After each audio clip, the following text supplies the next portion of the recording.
Welcome to day 2 from the College World Series. I'm Patrick Ebert. This is Mike Rooney. We're going to break it all down from you.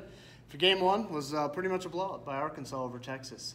Huge run-scoring barrage where we saw the Arkansas offense pretty much do what they do. So, I mean, what did you see in that?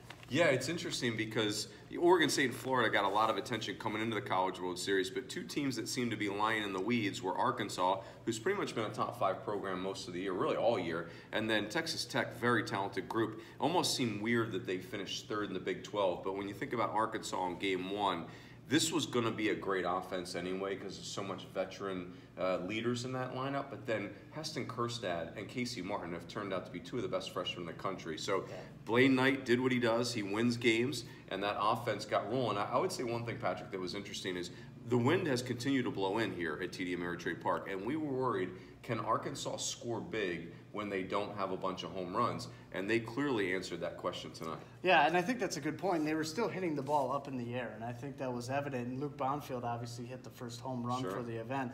I think that individual performance along with Blaine Knight, and what he did on only 81 pitches, and he's going to be able to come back fresh in a few days here. That you mentioned Texas Tech. I think that matchup, we'll get to Texas Tech over Florida in a sec here. That matchup done shaking up on Tuesday night, that should be a fun one. Yeah, for sure, because you've got 2 of the most dynamic offenses in the tournament. Obviously, we like Florida's offense a lot. J.J. Schwartz just getting back in the mix. He was not very sharp tonight, which is understandable because of the layoff. And so, again, Arkansas, it's really power-oriented. I think Texas Tech's a little bit more balanced. They've got some speed in guys like Holt. Grant Little's a guy that can run and can hit for power. Josh Young, boy, if you don't like Josh Young as a player, I don't know what to tell you. This kid is obviously plays with a great spirit and a great attitude. He's very confident. Really goes foul pole to foul pole. He was an outstanding defender tonight at third base. Yeah, he made some really nice plays, and I think what's fascinating, and you saw it all game down on the field, when you see him in person, he's listed at like 6'2", 215. He looks like he's like 6'8", 300. He is a mountain of a man. He is every part of 6'2", 215. There's no question. But what's neat is when your best player is also your best attitude and your hardest worker,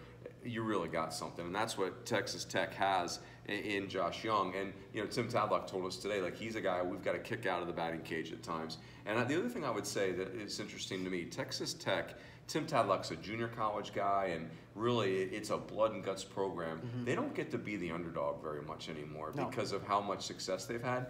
They got to be the underdog tonight, and you could tell it was a role that they thrived in. Yeah, and that pitching combination they've now used, I think, 4 times since the middle of May. It's Dylan Dushek and Ryan Shetter. Really did an outstanding job shutting down Florida and matching Brady Singer pitch per pitch. The way they're pitching kind of stacking up here, they're in pretty good shape. Yeah, no question. The thing with Texas Tech is they have as much arm strength as anybody, but there are times when they will get away from them. It's like a lot of big arm strength pitchers and pitching staffs where it can be miss a ton of bats and high reward, but there's also a lot of risk there too because they can be out of the strike zone. For me, when Texas Tech's bullpen is throwing strikes, they are a very difficult team to match up with. And I'll throw a comp on you. Davis Martin will pitch their second game. He has not had the junior year that compared to his freshman and sophomore year, but it reminds me of Brandon Waddell a little bit, who for Virginia had a down year as a junior, but an outstanding Omaha. I wonder if Davis Martin can pull that trick off too. Yeah, a little postseason experience to go with it too. Yeah, that's a good point. And of course, Ty Harpenow came in and was outstanding closing out that game.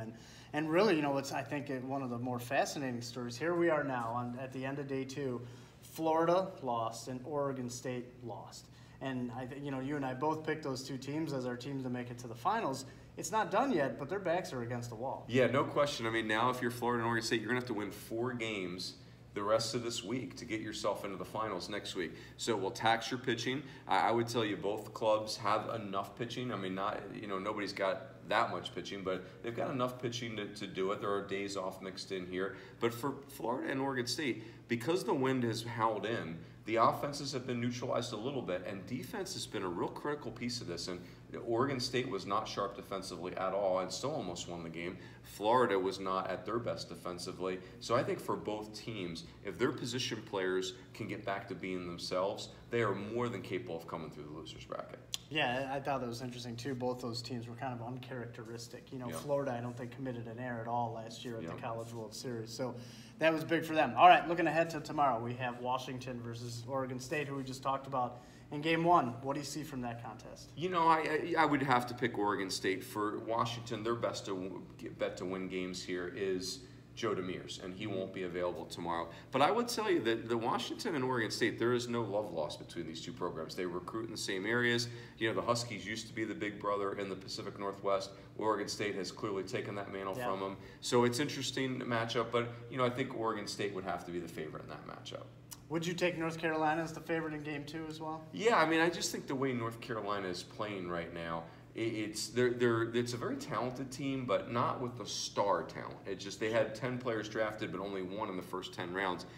Having said that, I don't know that betting against Mississippi State is good policy right now. And Connor Pilkington, while having a tough year, is very talented. And so who knows, maybe he's a guy that can have a great Omaha too. So, you know, Mississippi State's one of the neatest stories in sports, let alone college baseball. I think North Carolina's the better team, the more complete team, but who knows with this Mississippi State club. Yeah, I think it's fascinating from 2 points on that. North Carolina, I thought Michael Bush was hitting the ball extremely well. I just have a feeling he's going to have a big game tomorrow night. Now, that said, I remember very vividly in 2015 when Virginia made their run. And how you know, game after game after game, we were kind of thinking, all right, what pitching do they have left? And you mentioned Brandon Waddell before and just how he stepped up kind of unexpectedly. Mississippi State still got their ace. So I think we're in store for 2 really good games tomorrow. I totally agree. Should be very interesting. Yeah, so, well, thanks for watching, and stay tuned. We'll have more tomorrow.